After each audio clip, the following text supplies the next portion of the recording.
So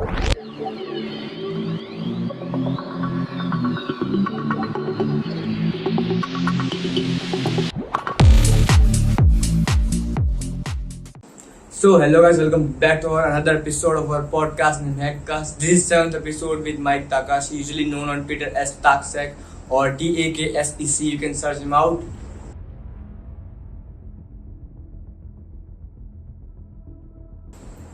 And also, before going into the podcast, I have some announcements for you. So we have launched bootcamps, different bootcamps. Last week we were having a bootcamp of 7-day reconnaissance. You can see the screenshots here. And also we have launched the 10-day critical bug bounty hunting only bootcamp. So you can check the links in the description. And also we are having few courses. Registration is going to be closed soon. So check them out. Here are our two courses you can see on the screen. Bug bounty for beginners batch 10 and also advanced batch 2. So check them out and let's get into the video. So here we are guys with Mike Takahashi, and here he is finally. So Hi, how's it going? Thanks so much for having me. definitely it would be a great opportunity for us to have you here, right? So would you like introduce yourself to the audience? Sure. My name's Mike Takahashi. I work full-time in cybersecurity. I started in bug bounties, so that's why I'm really passionate about bug bounties. Right now I do full-time managing red team and blue team. I manage a bug bounty program. And then I also do pen testing, occasional bug bounties. And then just recently I've been sharing more content, and basically anything that I would do hacking on an engagement, I will share it. Yeah, I was being a pretty active on Twitter, and that's where we contacted, right? So yeah, you guys are pretty active on it. So usually on our podcast, which is Hackcast, right? That is the way that we start the whole conversation with the journey or maybe anything. So the first question I would like to ask is how you got into the field of cybersecurity, hacking, and all these things.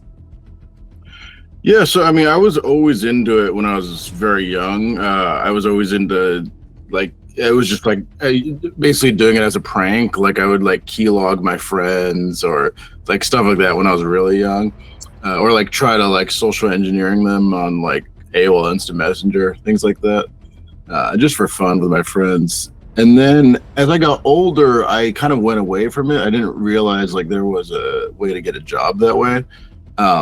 And then when I found out about bug bounties, I kind of came back and I was like, oh, this is so cool. At the time, I was doing more like IT type stuff.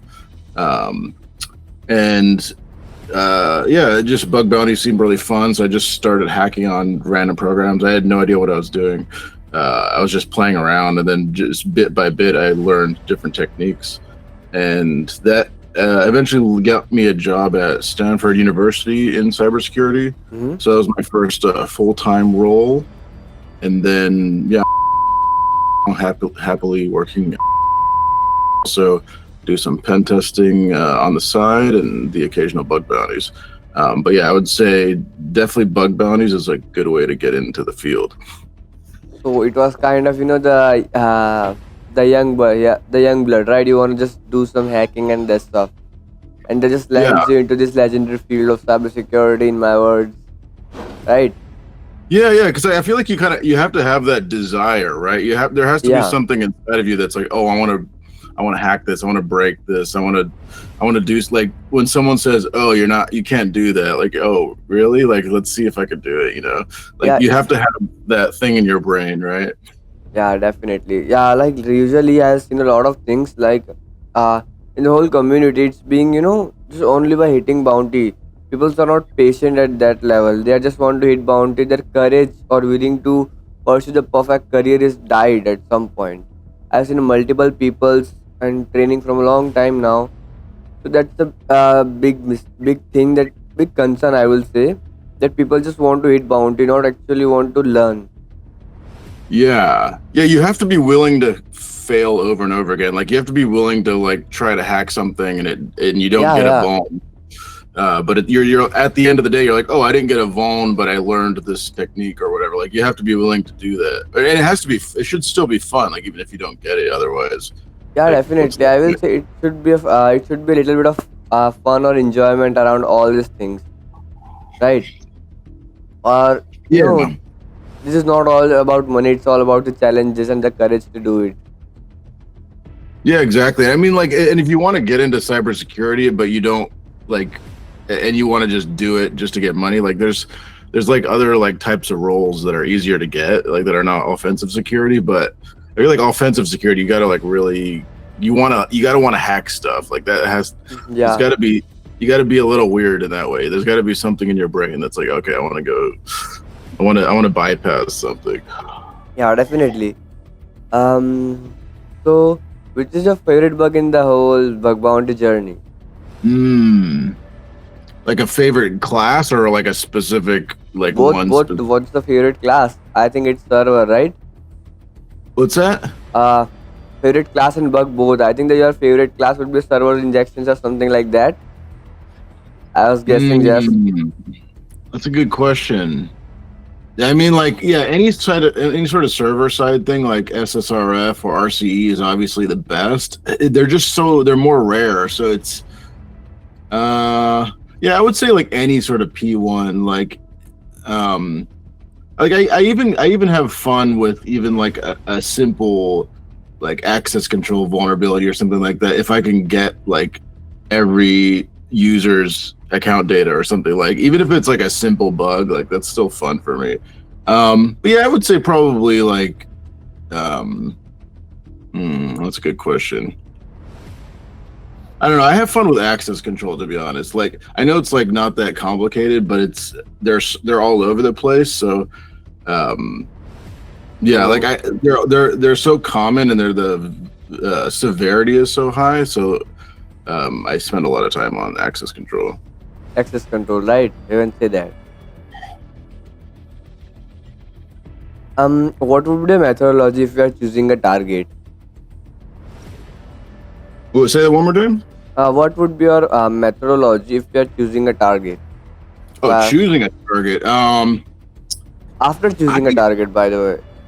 Yeah, like the target itself, like I try to pick wide scope because I like to do recon. So definitely like many like a program with many domains and like all-star subdomain. Yeah, I would say usually recon first. So I have a bash script that ties together a bunch of recon tools. So it'll enumerate subdomains. It'll go through all the ports. It'll check to see which ones of those are live. And then, run nuclei. I used to do screenshots. I don't do that anymore. But yeah, it's basically a pretty lean script that kind of goes through everything and lets me find out what hosts are out there. And then from there, I use the HTTPX. What is it? Like it'll show the banners and it'll like try to fingerprint. So I'll use those to see like which ones are unique. Also Google dorking, so I'll do that on the side. Like that's like the easiest, quickest thing. Like that's why I recently made a tool to like easily just put in a domain and then just go through all the dorks. Yeah. So yeah, I would say the first step is just finding something fun to start hacking. Like I don't just recon and then end there. It's like I will find. So this is where like the instinct comes in. Looking for a target that seems like custom or like there's something different about it compared to the other sites. Like, okay, it's not just using some simple framework or something that everyone uses. Like something's unique about this, or there's like a lot of inputs or something like that. Yeah. I don't know. You kind of just get a feel for it when you start playing with them. You'll say, oh, this one seems interesting. Like I want to start playing with this one. So then I'll pick a target like that, and then I will start going deeper. So first step, walk through the app, like go through every part of the app, proxy it and burp, obviously. And then the next step, usually I'll just kind of go free for all the first time. Like I'll just go wherever I feel like it. Like I'll just sort of poke around. Once I start wanting to get like real Methodology. methodological, I will use what's that one called? Auth Analyzer. That's a Burp plugin, and then that's for broken access controls and IDORs and stuff. I will use every single part of the app, every API I can find. Like I will put everything into Auth Analyzer, and then I'll like go through every single like it makes like a table, right? Of okay, so I put in no auth, user 1, user 2, and then like higher level users. So that'll make like a big table, right? And then I will look at that and I'll start looking at ones that the responses are different for different users, or actually though there's the same for some users, or unauth or like higher privilege, and then I will start like double checking those and seeing if like there's a real vulnerability there, and then everything else is like is really app dependent. Like I'm not one of those people that checks every vulnerability type on every app. Like I mostly look for specific inputs and then go from there. It's all about having a strong recon base, finding something interesting to hack on, and then just keep going on in the flow of the web app. Yeah, I don't like testing the same thing that Yeah, you are everyone not the else. guy with the checklist, right? Yeah, it's like I mean, and if I'm gonna test something that everyone else is testing, then you have to like really know the app really like, in depth. But if I'm gonna just start testing something, I'm not gonna start there. That's not gonna work.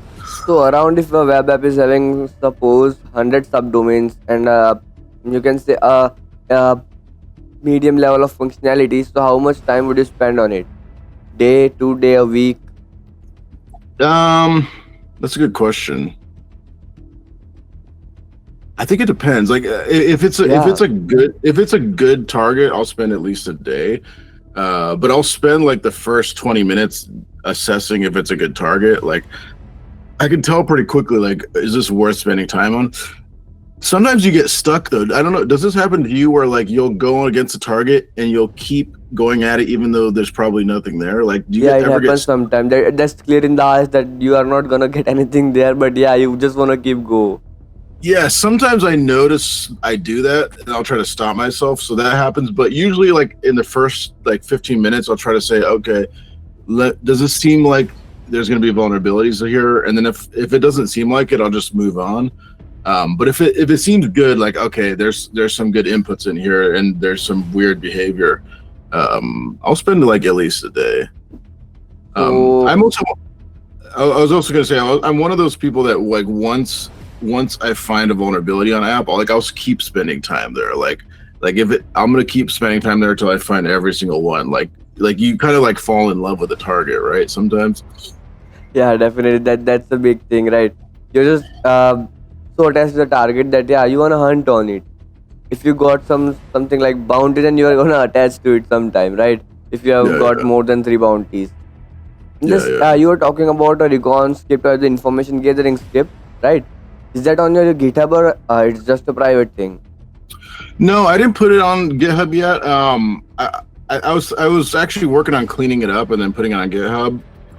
I mean, I don't think it's that like I'm sure tons of people have the same thing, but I don't know, if you think it's worth putting up, maybe I'll clean it up a bit and then put it up there. So you're just it's on cleaning it up private right now, right? What's that? You're just trying to clear it up and just make it a little bit more perfect. Yeah, I just want like people to use it. I want other people to be able to use it because I just wrote it for myself. Yeah. So definitely, that's a cool thing. Are you a platform specific hunter or just you will be hunting on everything? Yeah. Any platform specifications? H1 bug crowd integrity or something like another thing? Just VDPs or other things? Yeah. I was gonna just look at it and I could tell you what's in it. Let's see. Yeah, sure. Yeah, and I was also gonna. I mean, I don't know if it's useful, but I think I was gonna release like a lucid chart, flow chart, or something, just to tell people what it's about. All right. Okay, so I have it set up. So I run it on a cron, so it runs every day. and checks for like changes daily. And then basically you start with a list of domains. So I just have like a file that has all the domains for whatever target. And then I feed that into the bash script, and then it uses I was using FinDomain, and I started using Subfinder recently, but like, yeah, FinDomain or Subfinder. I don't use AMAS because it tends to lock up a lot. Like, It's slow. It's slow. It feels very slow compared to the other tools. Now in recent, I have been seeing multiple people shifting to Subfinder only. Yeah. So I like AMAS. I have an old version of the script where I used to run both and then like add them all together. But I stopped doing that. I think I'm gonna go back to that at some point. So I do that, and then I run HTTPX, and I like run it on a bunch of different ports, and then I get a list of URLs out of there, and then I send that into Nuclei, and then anything that's new. So I run this every day. So any new hosts, any new ports, whatever, anything new that comes up, I get a Slack notification, and then same with Nuclei. Like it'll send it to Slack. So. Yeah, I'm just thinking to make a video on it because that's so creative. Usually all the people that I have met thinking that automation is just running Nuclei -L and -O. Yeah. Man, it's way better, or it's a way deep in that thing, right? So I was asking that what would be the highest bounty, if you wanna share. Oh, what was my highest bounty? Oh, I don't know. That's a good question. I should know this off the top of my head. I don't know. It's probably not as high as yours. What's your highest one? You don't remember it right now? Or asking me? Okay, man. No issues. Just checking it. Let me see. It's probably on Bug Crowd. I'm gonna look it up. Oh man, this is a Bug Crowd. Can you see that? Currently What's I'm that? wearing it. Currently I'm wearing a Bug Crowd. Oh yeah. I just got it recently. Yeah, I think it was like 2,500 or something like that. Oh, that's so cool, man. Yeah. I tend to hack on I don't hack on a lot of the super high paying programs because I use Bug Bounty both for learning and for bounties. Like it's not my full-time job, so Yeah. I prefer the programs where like I can get a lot of bugs as opposed to like one big one, because like I don't know, that's just like more motivating for me. Sometimes the bug bounty feels like you're getting paid for learning, right? That feels really amazing, right? You're just gonna hunt on a program and end up learning a lot of new things. So that's why people used to do it. So, yeah, I mean that's how I still do it because like I don't do bug bounty full time. Like it's just a side thing for me. Yeah. So I was asking, I want to ask like how to get started into bug bounty as a beginner, because that's a lot of question. Every people answer differently, and that's the most question in the podcast because there's a lot of new beginners out here. I'm gonna try to give a different answer than what everyone else gives. Just go start hacking a program like right now. That's all I'm gonna say. Like just go to one of the platforms, Bugcrowd, HackerOne, whatever, sign up or find a random one, and then just go pick a program, find one that looks cool, and then just start playing with it. Like I don't think that there's any better way, because everything else that you learn, like the challenges or blog posts or whatever, those are supposed to help you get your hacking better. But if you don't start hacking, then how will it get better? Yeah, what's the point? So that's my advice. I would say just go start playing with a website, see what happens, and then when you get questions, or you're like, oh, how do I do this? Like, then up your game a little bit. But yeah, that was the uniquest answer, right? In the everyone be saying like, first of all, complete this, that, and you are just saying, go straight, man, and keep your way along it. And then go back and like go to Port Swigger Web Security Academy, be like, oh, I want to learn this because it's going to help me. Like if you don't know what it's for unless you start hacking. So, yeah, start That was a hacking. real cool thing, right? I agree that. Uh, one more thing. Are you hunting on Web3 or only on the Web2? Only Web 2. I don't know anything about like all that contracts, hacking, and all that stuff. It seems interesting. It seems cool. Like it's on my list of Yeah, things I would love to learn. But I'm do you also hack on? working on the Solidity and smart contracts. I was trying to learn these things. Yeah, yeah, So definitely we'll just take a look on it. Maybe we get have more chance to make something on it yeah. That again. would be cool.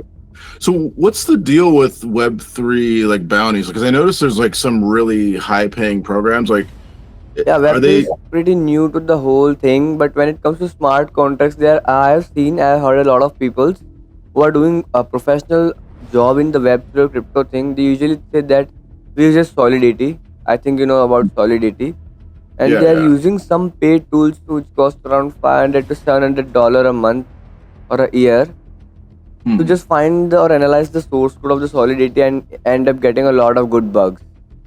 Interesting. So it's like it's kind of sort of investment of $700 for running a tool and end up getting few hundred thousands even. Yeah, yeah, So it's all about source code analysis. But as much as I tried to deep dive into the Solidity, it needs some time. Definitely, Solidity is not something of a week or a month thing. yeah, It will take more than a month easily. yeah, yeah. That sounds fun. Like, and the fact that you can read the source code also sounds fun. Like, I've been looking at like the WordPress bug bounty program recently because you can like look at source code. Like, that's what I do. Part of my full time job. Like, I'm like reading code all the time, so I'm like trying to find more bug bounty programs that you can actually like analyze code. So are you good into source code analysis? What's that? Source code analysis.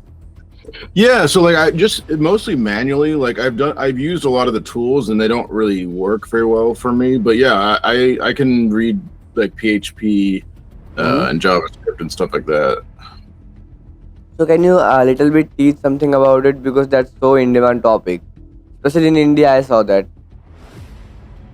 Yeah, I would say you probably need a lot. Well, so there's two approaches, right? Like there's simple stuff like in PHP, like oh, if there's an echo, like look for cross-site scripting and stuff like that. So like you could use like a some sort of like regex or something and just look for um there's a repo somewhere that has like basic regexes of there's little tools that look for like basic stuff and then you can use that as a starting point. Mm-hmm. The other thing is if you have time, like you're willing to spend a lot of time on it, I would just say really just read as much as possible. Like you'll as you read through the code, you'll understand like how the code is structured and what it does. And then um, there's also like a lot of times really obvious stuff, like something that happens in bug bounty, right? Like you accidentally find something, like you brute force a path or something, right? And you find something,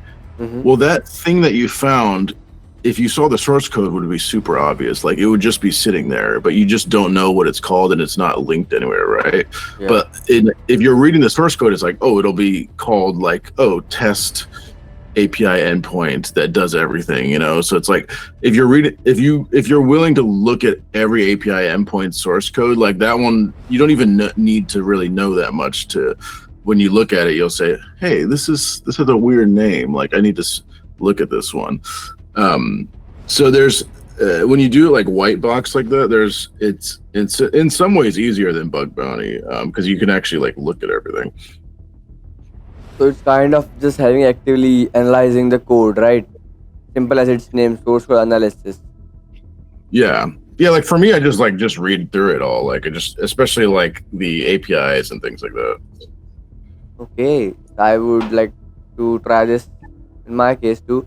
But recently I was hunting on the program, right? I have shared the post on Twitter, MSRC, hunting on some pretty cool stuff. I found some remote command executions, Nice. but it was drastically hard. And one directory listing which let me able to etc password. And also from command injection, I was able to cat and the slash etc password. I was able to access it, but I am, the pretty insecure about it if it is gonna duplicate or whatever is gonna happen. Yeah. I just, it was not a approach like if I will say that bug was not a particular of a particular, you can say, manual hunting or something like that. It's all about noticing the endpoint. You know, Yeah. personally, I don't automate recon. The main reason is like, when you're having recon or way back in it, you're just having a sip of your coffee, you're just watching all the URLs, and sometimes Yeah. you just got your eye on a particular URL, and that leads you to a lot of stuff. Yeah. So in this case, this was a that thing. There was some sort of expired services. I forgot what their name, but I just got a URL. I think I have to do something on this, and in the end up, I'm getting the remote RC. So in my opinion, I don't use automations for the reconnaissance. Perfectly for the URLs. I will use the subdomains for all the things. But in the end, I will just do the cat file and grab all the. I have a checklist that I usually use for checking all these things. Yeah. So I feel that's a pretty good way to find high P1s.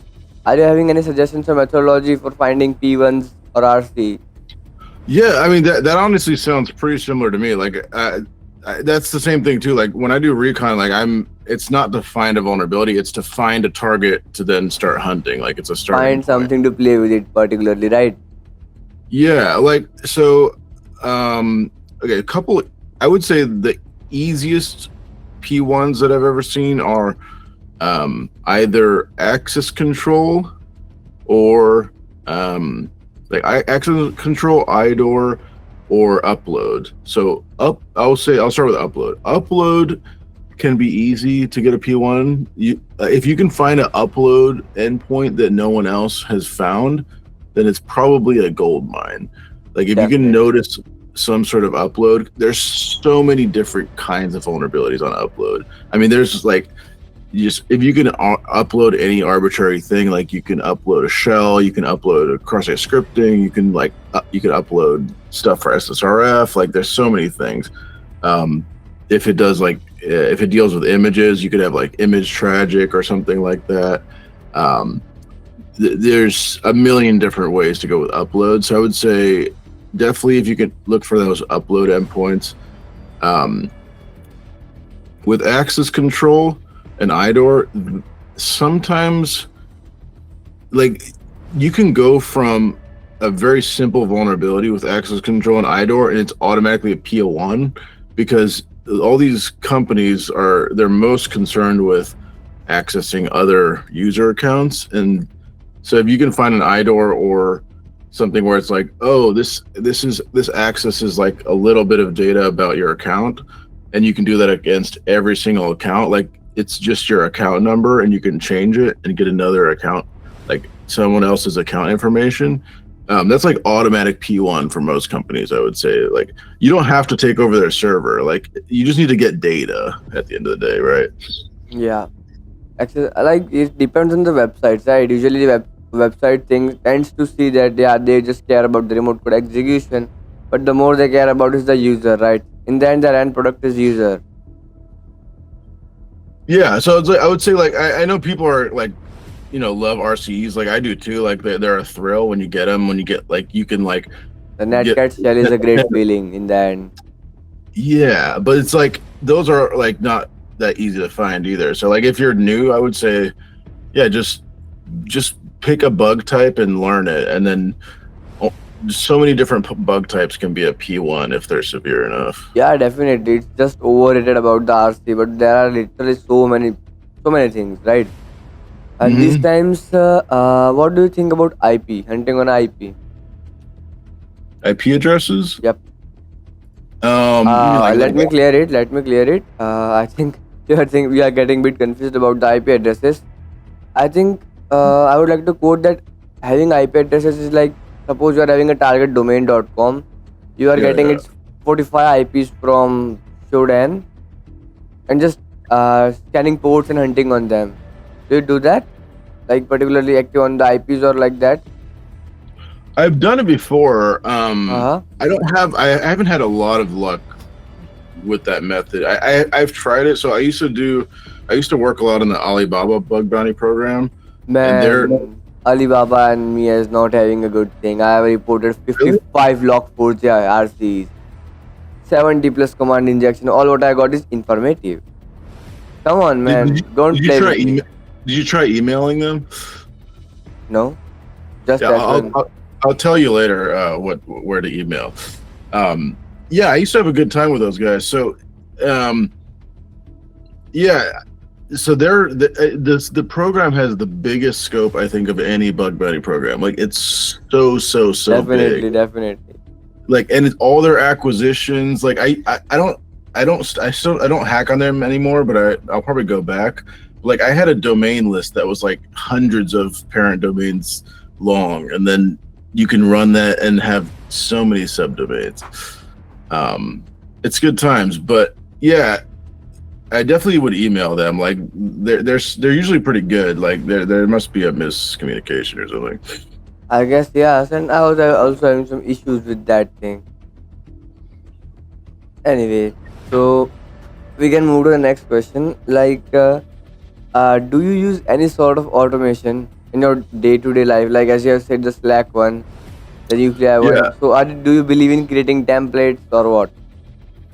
yeah. So I mean, definitely templates for like reports and stuff. Like the most in my opinion, you should automate every boring step. So writing reports is boring. So definitely like have templates for that, or if you don't have a template, like go find one. And then yeah, I definitely so I mean, this is a popular topic, but I also use ChatGPT a lot. So if I need to like write something new that I don't have a template for, I'll usually use ChatGPT first.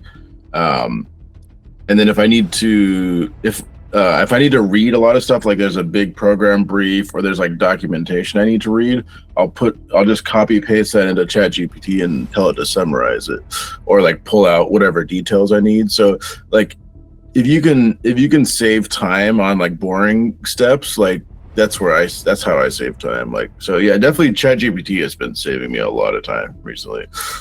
ChatGPT is saving a lot of people these days. Yeah. ChatGPT is being a third hand for everyone else these days. Does it help? Does it help a lot with like? Do a lot of bug bounty hunters use ChatGPT? As much as I know, a lot of people in the beginning state, they usually get new around to the nuclei, right? They try to create templates with it, but in the end, the nuclei can't create it properly. The Yeah. ChatGPT can't create it properly. They end up having issues like, man, it's not working. Yeah, you definitely have to debug the code. Like it's not perfect for sure. Yeah, it's not having the matches properly, so it is having issues. Do you use some custom templates for that the nuclei or else? No, well, let me think. I think I only one time used a custom template because there was like some sort of 0 day that it like just come out for something, and I needed to test it. So I just made like a quick template, but I don't usually use template or custom templates. I usually just use the default ones. Do you write templates? Yeah, I have around 200 plus customized templates. Wow. Do you Because get findings off of those? all of them are some sort of the URL based bugs. Yeah. Because for the manual things, I don't believe anyone. So when it comes to the URL, like okay, you have to find the particular the wp/admin/ now what you want to use. So I will say options.php. So I will get the hidden admin panel, right? So that sort of bugs are automated. Interesting. Oh, so you have templates that are like, oh, look at /admin, and if it's a 200, like tell Yeah, me all the about it. bypasses for all the bypasses usually. Yeah, that's cool. I'm a little bit Huh. lazy on the bypass thing, so That's a good idea. Maybe I'll write some. yeah, definitely. cool. If you want, I will share it. No issues. Yeah, that'd be great. Yeah. Oh yeah.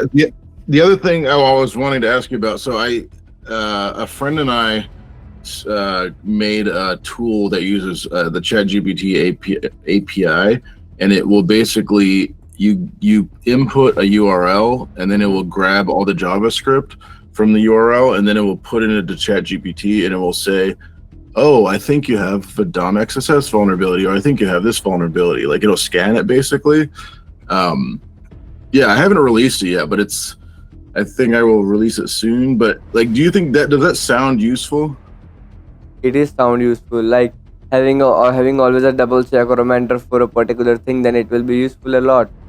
Yeah. Like, because basically, like, you can give it any URL, and then if there's nothing there, it'll just say none, and then, but if it thinks there's a vulnerability, like, it'll say like, oh, I think there's an XSS, or oh, I think there's this other kind of vulnerability, like, oh, there's like a API key or something. Yeah. The only problem is like there's a lot of false positives, but I mean, all scanning tools have false positives. Like, I don't think there's any scanning tool that doesn't have so many false positives. False Right? positive is not a issue. You are getting valid scenes. That's the main important, right? Yeah. So yeah, that should hopefully I'm gonna like beta test that pretty soon.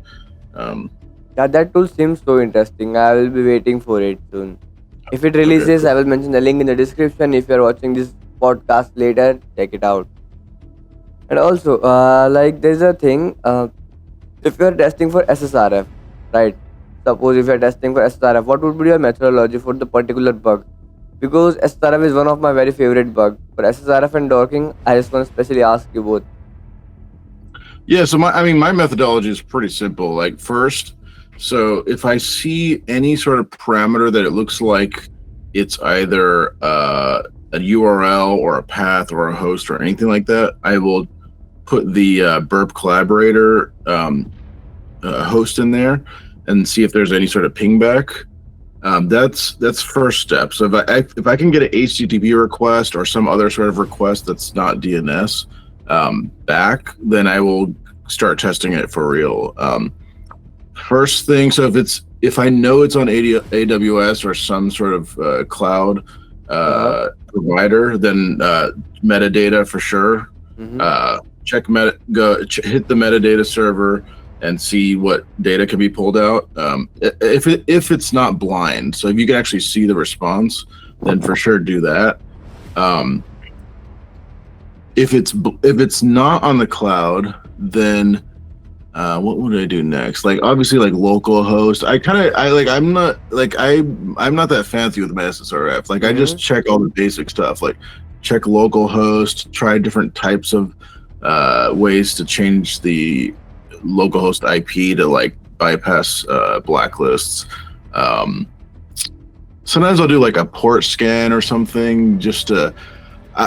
I'm not like usually with bug bounties. I try to be careful, like not going too crazy and like taking something down. Like, so I'll try to just find just enough to say, hey, this is SSRF, and then I'll report it. Like, if I can prove that I'm hitting any internal IP, I'll just report it right away, and I'll say, hey, this is an internal IP. And then if they reply back like, oh, this is not an issue, then I'll start going more deeper. But I don't want to like cause an outage or something.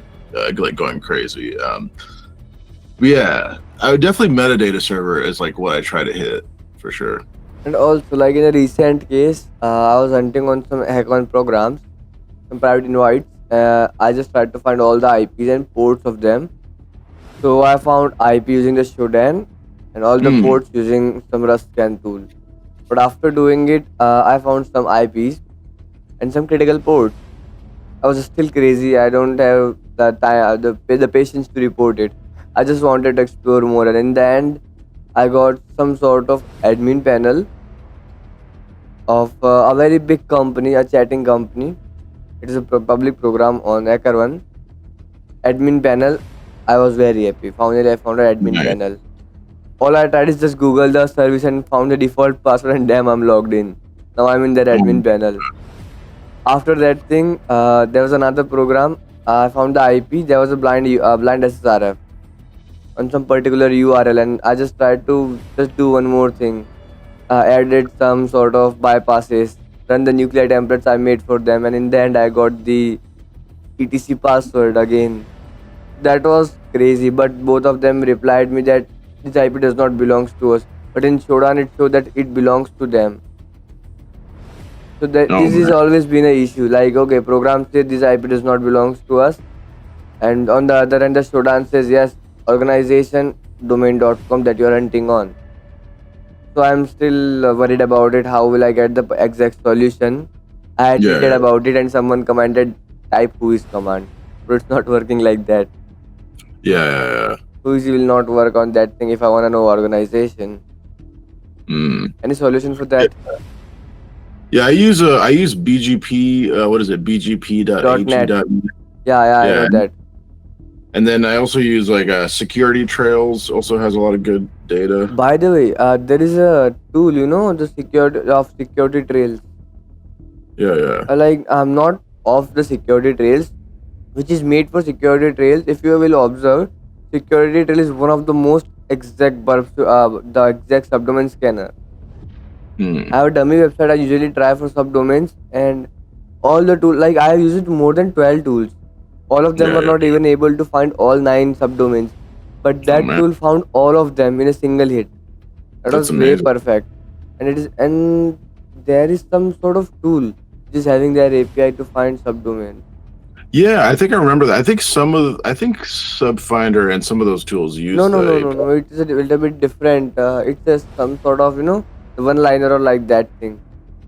Well, I think some of I don't remember which of the subdomain enumeration tools does it, but a lot of them, like if you get the security, if you get an API key on Security Trails, you can like import it and use it with the tool. Um, yeah, I'm a big fan of Security Trails. So have you ever looked at like with a subdomain takeover on if you have a subdomain takeover, or especially like a new one that no one knows about, and you can put in the CNAME target in Security Trails, and you can see every domain that's pointing to that has that same CNAME, like pointing to the same like subdomain takeover server. So you can see like random websites that are all maybe vulnerable to subdomain takeovers. It's That kind subdomain takeover is usually I'm not fan of it. I don't usually get that much. But yeah, there was a funny case I wanna say. There was an acquisition of Google, yeah, right? I think that was an acquisition of Google. I just checked the Wikipedia, Crunchbase, cross-checked it, and there was an extra K in the spelling, and I missed it. So I was hunting on some random website. I found a subdomain takeover. I man. reported them, and they are like, "Why do you think this belongs to us?"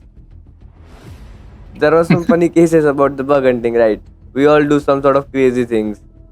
I've done that before. I had like I think it was like an RCE on a server, and I was like, oh hey, here's here's RCE, and they're like, oh we don't like own that. Like they're like the cloud provider, but they don't like own the server. Like that's a client server. I'm like, oh no, I have RCE on this random server, and like I found there was like 100 of them, like with the same running the same like software that was vulnerable.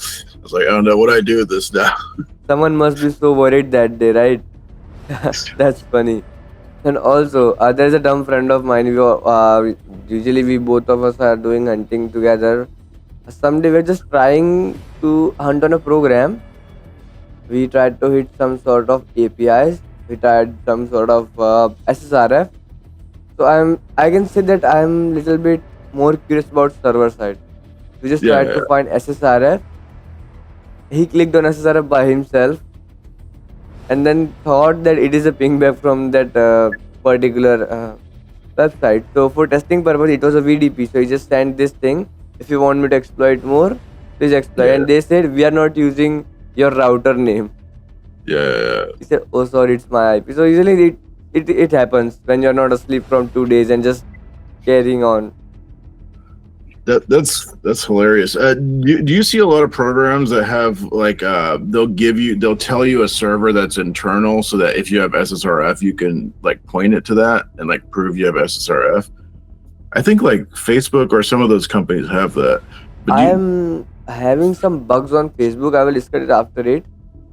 I am unable to exploit it clearly. yeah, I don't remember what companies like, but I feel like that I wish that was more popular. Like they give you a target. They're like, okay, you can't get to this target unless you have a vulnerability, and then if you hit that target, like that's all you need to do. Like I would love if every program had that. Yeah, definitely. A lot of programs these days are being so bad. Yeah. They, I was hunting on a H1 program.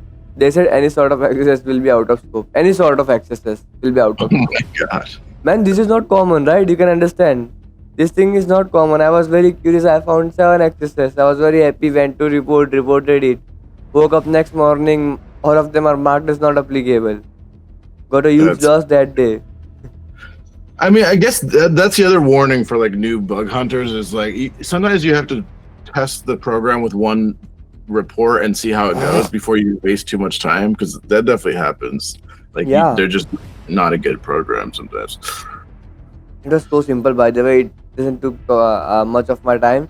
There was only 20 subdomains. All subdomains are there with same functionality, same endpoints. So, used the nuclei No. template and finally got all the pop-ups. Thank you, man. Now let me go. It just took 5 minutes, so it won't be that time wasting. But I lost a lot of reputation that day. Yeah. That happens a lot. By the I got a way, question. yeah. Yeah, I got a question for you since you're like a big big into SSRF. What do you do with blind? Like, what do you do if you get blind? Look, SSRF? you are pretty experienced in all the stuff, right? So if I'm getting blind, first of all, I will just take the port of the IP. If I'm getting some sort of 21, 22, 25, 2086, that sort of port, and I will Yeah, try to do internal port scanning with writing the IP, colon, the port. And if I'm yeah, getting yeah, some different requests, I will check that first of all. It can lead to internal port scanning.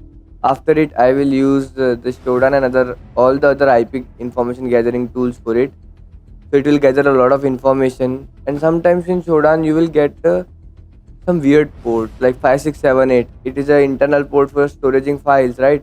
Hmm. In Alibaba, I got that internal files, so I was able to access their private videos. Anyway, they marked this Wow, as some other that's things. cool. There are some ports I've forgotten which can lead you to Docker credentials. Hmm. After it, if you're able to access it on a web level, try to just do first.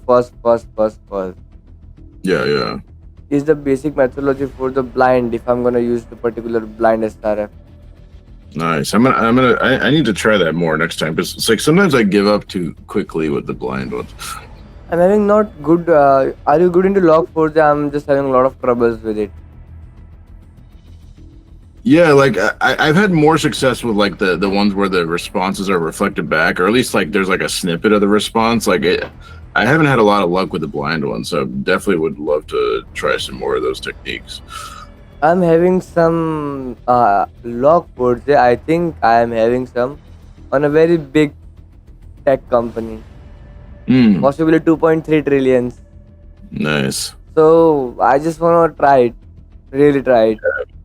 Nice. After the meet, I have some bugs to discuss with you. Like I really wanna exploit them. I was unable to do it.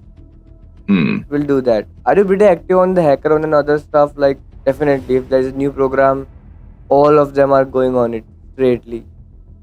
Oh yeah, for sure. Are you active on it? Hackathon Yeah, for yeah. I'm different new actually programs. yeah. I'm trying to get more. I'm spending some time on Bug Bounty right now. I'm working on. I do more on Bug Crowd, and I'm actually working on. I found a site that uses like AEM, and I've never hacked on AEM before, so I'm playing with that right now. Yeah, I just wanna ask you that how the hell the AEM is working. Like I'm very confused about it. A lot of Yeah, people so have hunted AEM misconfiguration. That's a very yeah, basic thing. How can I you tell me? yeah, I'm not an expert, but I just started hacking on it, and basically, so AEM's like an enterprise CRM. So apparently, it's pretty common now, and the one I'm looking at is basically Hmm.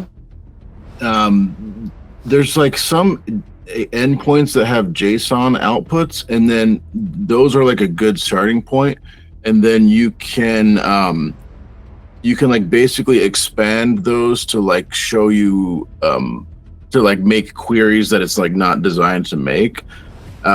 There's also like just there's like you can like brute force certain paths and that will like show you like different servlets or like different plugins and things like that. I think I need to explore AEM a little bit more, right? Because this thing is new and yeah, definitely I have to post, spend some time. I have seen some channels on Twitter, right? You are active on it. On Twitter, I have found some channels that those guys are being so crazy, literally. Those guys are Yeah, having, like, posting random things marked as 0 day, hashtag 0 day, 0 day on H1. yeah. What's up? Why is that? Why are people doing that now? It's so I don't know what they wanted from it. In the end, they are not getting reach of 2000 people, though. Why, man? yeah. Why are doing it? They just want publicity on Twitter, and Twitter is something you don't want to do it. There's a recent controversy about my Google video. I have posted how I was able to found access on Google. There was random guy saying pure clickbait, don't watch. Oh my And god. thanks for his comment, I got more than 1K views now. Yeah, yeah, That was yeah. crazy. There's just haters on Twitter. You gotta ignore all the haters. Yeah, I'm not a fan of Twitter, but I'm usually available on LinkedIn or Instagram. But Yeah, I think that to get views you need to be on Twitter. yeah, for sure. There's a lot of cyber security people on Twitter. Is your LinkedIn account? Is it a creator account or a regular account? It's a regular account, I know. And in the Twitter, there is no value of followers we have seen, right? The follower, like there are people having 5K follower but reach of 500 people, and there are Yeah, people yeah, with 50 follower having reach of 5,000 people. So it's all about how active you are. yeah, for sure, I actually love about the Twitter. It is not having no racism about the followers. It is just very wise on everything. for sure. The We are talking about the recon and SSRF, right? You are talking about the recon, the particular recon you perform. I would like Hmm. to add a particular point, the visual recon. You do anything about it? No, yeah. So what are you working on with Visual Recon? So if you're talking about visual recon, let me explain a scenario. How I was able to perform some bugs using visual recon. There was the acquisition of a big company. In the acquisition, I just tried to perform a lot of things and trying to do recon. So it is only having around 500 to 700 subdomains. So all what I tried Hmm. is just put the whole subdomain list on Go Witness. It took me the all the screenshots, and in then everyone do mistakes in their starting. That yeah, we all try to tend to find some bugs on where app.domain.com, Yeah, yeah, tagging.domain.com. If it's wildcard, we will do that. Then we just have to understand that why we are having that much domains. So after having a visual recon, I found that there are a lot of URLs that are also having dashboard, internal dashboards, management dashboards, right? That we are not known to them. So after trying it, I was able to find some panels where the simple script alert one is gonna execute. yeah, yeah. So that was the main thing of visual recon. Do you perform any sort of visual recon? Yeah, so I actually used to do that. The original version of my script, it's commented out now, but I used to run Go Witness also. Like that's my favorite one. I used to use Aquatone before that, but then Go Yeah, Witness is faster I and feel more Go Witness stable. is more fast than Aquatone. Yeah, yeah, yeah. So I use it, but I want to ask you a question about this, but my problem is there's two problems. Like where do you store it? And also how do you like do you do anything to like filter through it like to make it so like do you do anything to make it easier to look at? Because like you might have hundreds that are the exact same screenshot basically. Like do you like Mhm. how do you sort it? Like So if you're talking about sorting, then I will do the find all the subdomains using whatever tools you want. Sometimes I yeah, just do it from security trails or subfinder. yeah, After that, yeah, I made a HTTPX file, and after I will import the HTTP file in Go Witness, and I will tend to make a whole new folder in my target folder. I'm just yeah, suppose yeah, testing on tcp.com. So after the time the tcp.com, I will have a whole different folder of Go Witness, yeah, yeah, and in that folder I save all the screenshots. And usually Go Witness is not giving me the issues, and also I tried to save the whole text that is gonna return on there. So it usually gives me the error number and what error was there for a yeah, particular yeah, screenshot. That is pretty useful for it. But if we use eyewitness, it is having a PDF format. So you won't get duplicates and you will get a whole single PDF for a particular thing. Hmm. Oh, interesting. Eyewitness doesn't give you duplicates? Usually I never got a duplicate from Go Witness 2. I'm using it from a month now. Interesting. Again, I'm not getting any duplicates. If you are ever available, then check a video, only 11 minutes on YouTube. I have made it. I'm not getting any duplicates. It's so simple. It is having the screenshot name as the domain name, so it is not gonna duplicate that easily. Yeah, I would love to check it out because I actually just the other day I made like a wish list of things I want to add to my recon, like add back to my recon flow, and I definitely want to add it back because that's such a better way to do it. A lot of people saying that HTTP probe is not working properly these days.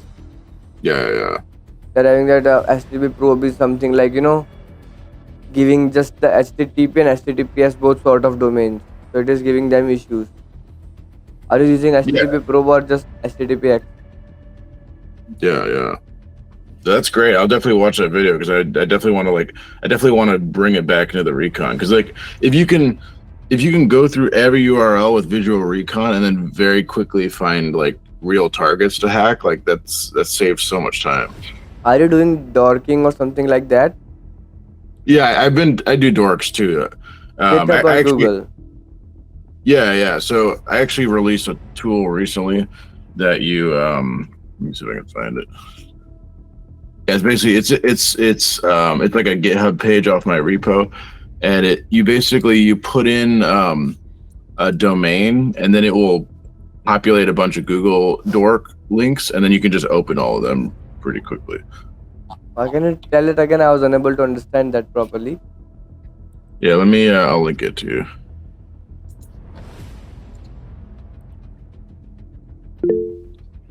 Okay. This one is the recent website, right? Yeah, so these are basically my go-to dorks. Like if I'm gonna start a new target, like it's one of the things I do. Yeah, That's cool, man. Really, I checked it just yesterday, and I thought it was good. Really, I was gonna use it today. yeah, it's fun. It's easy to do. Like it takes no time at all. So you can just very quickly like glance at it, and then sometimes you'll find something like especially like just a random PHP endpoint some random person made, or some random weird parameter that is nowhere else. But Google indexed it. Yeah, you never know what you'll find. Like I've definitely gotten bounties just off of Google Dorks for sure. There were some few posts from the World Vision on Twitter that they were able to find some things from dark web, the information disclosure. Is that gonna accept as a bug bounty program? Are they going to accept it? I'm very confused about it, so definitely ask me about it. I don't really understand it either. Is it just like information about compromised accounts? Maybe Basically. I don't understand that either properly. Let me share if I'm having the particular thing here. I mean, I feel like generally, if it's a security like if it impacts security and it can be fixed, like I guess it could be a bounty. But Look, protecting your online account is our top priority. Our dark web search tech has successfully secured numerous programs, keeping countless accounts safe from data breaches. Don't take any chances with your online security. All of them are resolved, so I was confused about it. it's probably compromised staff accounts. Like so they have Admin consoles, client data, Bamboo accounts, amplitude analyst. So I was confused about it. it's probably like a breach database, so it's like credentials from a breach, right? And then they just plug it into all the different admin consoles. This is the SSRF, I guess. Yeah, there's SSRF. A lot of things are there. Yeah. There's a major question here. Yeah, like that's definitely like on a pen test, I would definitely do that, but it's kind of weird on a bug bounty. Like I guess it's okay. I don't know. I guess Medium blogs, right? Yeah. I've been writing some recently. I have read some of your blogs, so that's why I'm asking. So you're talking about this chat GPT for bug bounties. Yeah. So is it done or it is in the beta testing, right? You're just testing it perfectly. Oh yeah, the tool I didn't release it yet. I gotta. There's actually vulnerabilities in the tool that I need to fix first. Like the tool itself is vulnerable to SSRF, so I gotta fix that first, and then we'll release Okay. it.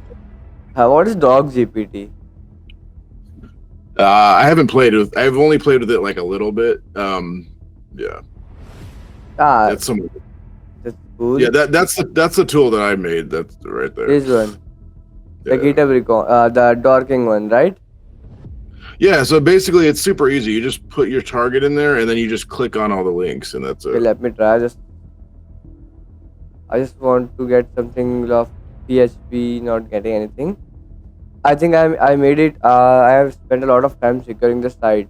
I won't get that much, but still, all this checklist is pretty good, right? You are having a whole collection of a particular bugs. Yeah. That's amazing. I checked it yesterday. That was really amazing about it. And one more question, right? Exploiting something, any random vulnerability exploitations, how will you carry out? Like a lot of people will be like, how to exploit this, how to exploit that. Can a P5 can be a P2? Can we escalate it? So, what are your opinions on escalations? Yeah, definitely if you can escalate or like you can chain bugs together, it definitely is worth the time because usually the reward structure is like this, right? Like it's like it like goes up very quickly. So like the low level bugs usually don't pay a lot, but once you get higher, like it multiplies like multiple times higher. So it's usually worth the time, like if there's a good chance. So like common ones like okay, you have like quasi scripting, right? Like if you can like do something with it or well what's another one? Have an examples Yeah, like open redirects. yeah, for sure. Like if you have an open redirect, like yeah, don't just submit like that. Like if you can chain it with something else, like definitely worth the time. Like SSRF or like some sort of OAuth endpoint or something, right? Like what kind of stuff do you normally chain with open redirects? Open redirects, internal file access if I am able to. I will usually add, try to do LFI, but add a forwarded host, right? Or origin IP host, which will lead to be 127.0.0.1. And then I will try to access some internal files. Also, definitely SSRF, one of the best thing I usually like to do. Oh, here's a weird one. So sometimes self XSS is worth trying to exploit. So like one time I submitted a vulnerability which was like so it was login CSRF combined with self-stored XSS to get to make it like an exploitable XSS, right? So like I think it was like the name or something and the account information was vulnerable, but only like you could see it yourself. You couldn't like link someone there. So then I chained it with the login CSRF or log out CSRF and then login CSRF. So you could send someone a link and then would log into your account and then the XSS would pop.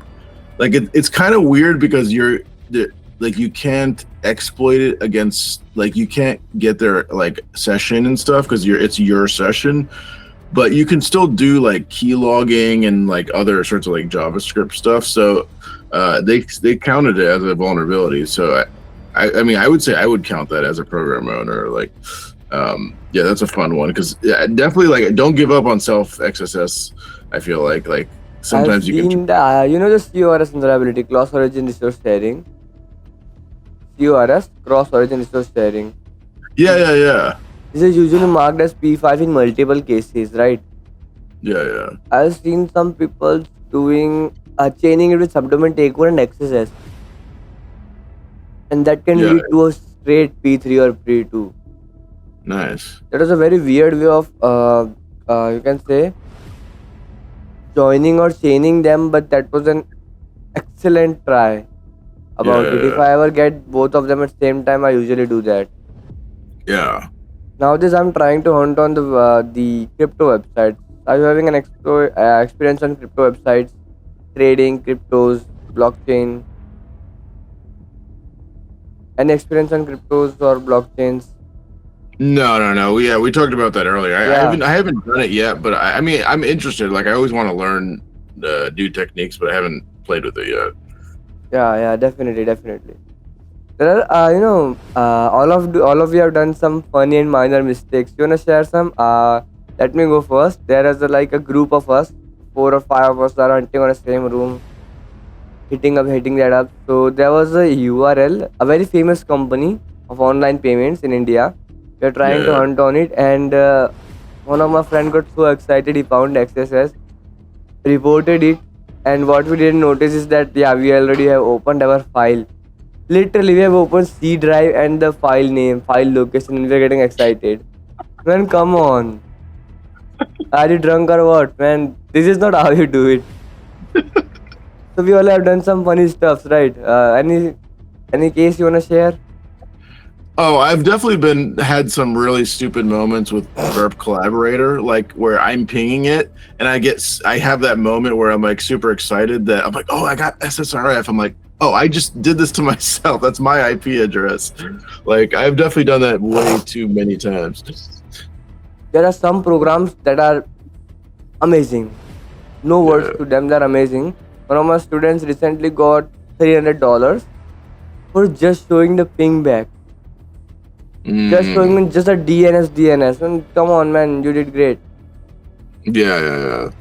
And on I'm that surprised. program, we are hunting. We found some sort of API that can lead to the all employee firing. Oh my god. So we are thinking for it right now. Reported it. Let's see what's gonna happen. That's amazing. Yeah, that's Do pretty you much. do a lot of like collaborations with like hackers? No, I Like, don't do collaborations. Usually, I'm having few friends, like 3 to 4 friends in real life. We are hunting together, or else I will collaborate with the other podcasters. Usually, I have yeah. collaborated with all the podcasts I have done. That's I usually don't like to collaborate. At some point I want to collaborate with a lot of people, but they are being so rude at some point, you know. Yeah. Some intermediates are really so rude at some point. Yeah, okay, I got bounty, I have more efforts, so you don't need to do this. They are like Oh, that, so yeah, I don't do that sort of things. yeah. I usually work alone too. I occasionally I'll work with someone, or like if I need help, like, or if someone needs help, like if we can get a like escalate a vulnerability higher, sometimes I'll collaborate. But yeah, I'm the same as you. I usually work alone. There are some friends of mine, I use collab with. They're so underrated. They're not on Twitter that much. But if you just take a look on their subdomain take core methodology, your mind will blow up, man. Yeah. Seriously, I have found nothing like that on the internet anywhere. I don't know where that guy learned from, but definitely that checklist was beyond reality. Yeah. Where is that? I don't. He taught me on a particular meet. Said that Hmm. okay, don't record this, just learn it. I'm just doing it. That guy Uh. was beyond reality, really. Wow. I am having some text files and I will share, mention the link in the description. But definitely, bro was That's just directly going on google.com, trying take one .com Google, yeah. and got Wow. almost a success on a one chance. Man, come on, man. That's amazing. Like Let's- we try to subdomain take over on domain.com, the CNAME domain, right? Yeah. We ignore two things. We don't uh, do takeover using IP with additional ports. Yeah. Like 80 is already occupied, try with 443 or something like that. Yeah. But at a lot of times we get great success. He taught me a very weird method. He just created some sort of script of his own server. He put the his own server link to there. If it is giving 200, okay, then definitely the main website will be changed to something else. Hmm. So he's very good at this. So most of the people are underrated to it. Interesting. Yeah, definitely. If you are having any resources that will help anyone else, I will mention the GitHub repo in the description. If there is something else you wanna share, just let me know. I will share in the description. All right. Perfect. No, this is a great chat. I'm glad we were able to get this going and had this chat. And yeah, I would love to chat more sometime. Definitely. We will create more videos if we are able to on some live recon and that thing. I'm gonna start something like that live recon.